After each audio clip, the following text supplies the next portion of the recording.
मेरा नाम है हरिया, मैं काम करता हूँ बहुत बढ़िया, खाता हूँ खाना और रोज गाता हूँ गाना। अरे यार, आज तो बहुत देर हो गई। इस खतरनाक जंगल को देखकर तो मेरे हाथ पैर ठंडे हो गए हैं। अगर मैं वक्त पर गांव नहीं पहुंचा, मालिक बहुत नाराज हो जाएंगे। तभी हरिया को एक आवाज सुनाई देती है। सुनिए हरु जी।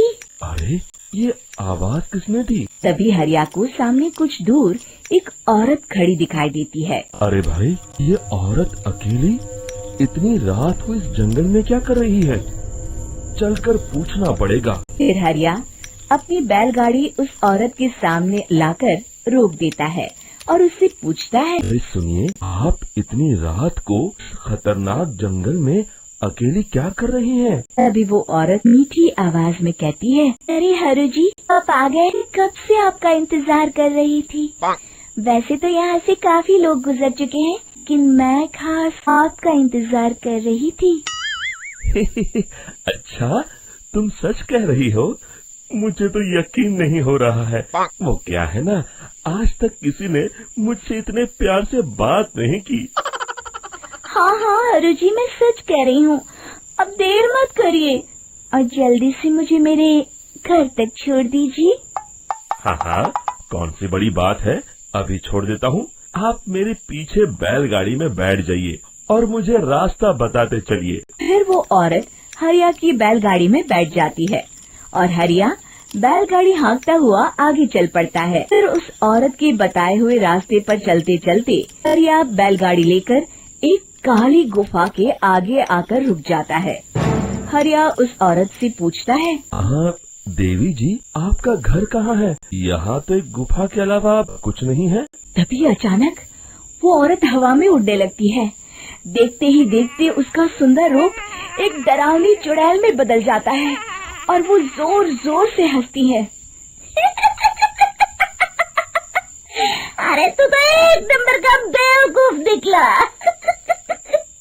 तू तो बड़ी आसानी से मेरी बातों में आ गया। अरे मर गया रे, ये तो एक चुड़ैल है। हे भगवान बचा ले, ये तो बड़ी डरावनी दिखाई दे रही है। और फिर अगले ही पल हरिया की बैलगाड़ी में रखा सारा सामान हवा में उड़ता हुआ उस काली गुफा के अंदर चला जाता है और वो चुड़ैल भी उस गुफा के अंदर जाकर कहीं गायब हो जाती है। हरिया ये नजारा देख पूरी तरह घबरा परेशान हो जाता है। अरे, ये चुड़ैल तो मेरा सारा सामान लेकर गुफा में गायब हो गई। अब क्या होगा? अगर मैं गांव खाली हाथ गया तो मालिक मेरी अच्छी खबर लेंगे। मेरी इस बात का कोई यकीन भी नहीं करेगा। फिर आखिर वही हुआ। हरिया के मालिक चंपक सेठ को हरिया की किसी भी बात पर रत्ती भर भी यकीन नहीं हुआ। चंपक सेठ को लगा हरिया झूठ बोल रहा है और उसने ही लालच में आकर सारा सामान हड़प कर लिया है। फिर हरिया को बेईमान समझकर चंपक सेठ उसे काम से निकाल देता है। अगले दिन अपनी दुकान में परेशान बैठा चंपक सेठ गुस्से में बड़बड़ाता है। अरे, दुकान में तो सामान बिल्कुल भी नहीं है। अब मुझे ही शहर जाकर सामान लाना होगा। फिर वो अपनी बैलगाड़ी लेकर शहर चला जाता है। शहर से सामान लेकर जब चंपक सेठ वापस गांव लौट रहा होता है, तभी उसे एक आवाज सुनाई देती है। चंपक जी, ओ चंपक जी। अरे, ये तो कोई मेरा नाम लेकर मुझे पुकार रहा है। फिर उस रास्ते में वही औरत खड़ी दिखाई देती है। फिर क्या था, हरिया की तरह चंपक सेठ भी उस औरत के पास अपनी बैलगाड़ी लेकर जाता है और वो भी उसकी चिकनी चुपड़ी बातों के मोह जाल में फंस जाता है। फिर चुड़ैल उसे भी अपनी गुफा तक ले जाती है और उसका सारा सामान लेकर गुफा में बेचारा चंपक सेठ लाचार होकर खाली हाथ गांव लौट आता है। फिर ये उस जंगल में रोज की बात हो जाती है। जो कोई भी शहर से कुछ लेकर गांव की तरफ लौटता तो चुड़ैल उसे बेवकूफ बनाकर उसका सारा सामान लेकर गुफा में गायब हो जाती। एक दिन हरिया एक लकड़हारे को उसी जंगल की तरफ जाते हुए देखता है। फिर हरिया उसे रोकते हुए कहता है, अरे भाई, तुम अपनी मौत को दावत दे रहे हो। मेरी बात मानो, आगे जंगल में मत जाओ। वहाँ एक बड़ी भयानक चुड़ैल रहती है। लकड़हारा हरिया की बातों को नजरअंदाज करते हुए कहता है, अरे भाई, मुझे पहले ही बहुत देर हो चुकी है, मुझे जाने दो भाई। शाम तक लकड़ियाँ काट कर शहर के बाजार में बेचना है। तुम अपनी ये कहानी किसी फुर्सत में बैठे इंसान को सुनाओ, मैं तो चला। इतना कहकर लकड़हारा वहाँ से आगे जंगल की तरफ चला जाता है। फिर अगले दिन गांव के मुखिया के घर के बाहर बहुत सारे लोग जमा हो जाते हैं। तभी हाथ में कुल्हाड़ी लिए खड़ा लकड़हारा कहता है, अरे मुखिया जी, अब आप ही हमें बचाइए उस जंगल वाली चुड़ैल से। हमारा सारा काम तो शहर से ही होता है।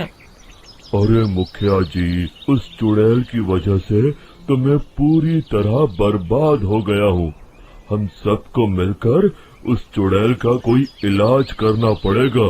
तभी भीड़ में खड़ा वीरा कहता है, आप लोग चिंता मत करिए, कल से वो चुड़ैल किसी को नहीं लूट पाएगी। मेरे पास एक बहुत अच्छी तरकीब है। तभी चंपक सेठ उसका मजाक उड़ाते हुए कहता है, अरे तेरा नाम वीरा है तो क्या हुआ? ने अभी उस चुड़ैल को देखा नहीं है? जाकर अपना काम कर, बड़ा आया। और मुखिया जी कहते हैं, नहीं नहीं चंपक सेठ, मुझे लगता है हमें इस लड़के को एक मौका देना चाहिए।